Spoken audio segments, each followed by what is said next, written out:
Hi everyone, I am Abdul from AM Graphix. Today in this video, I will show you how to make handbag mockup in Photoshop. So let's get started. First, make a selection of the handbag. After make a perfect selection, press Ctrl J to duplicate the layer.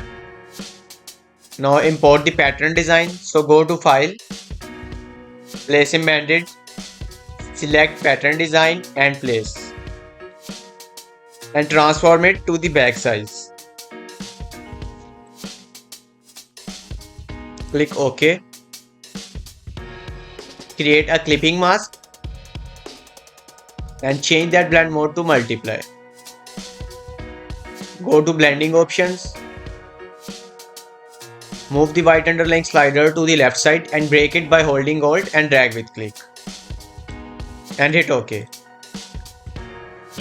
And see how we can easily make a handbag mockup. Thank you so much for watching. Hope you found this trick helpful.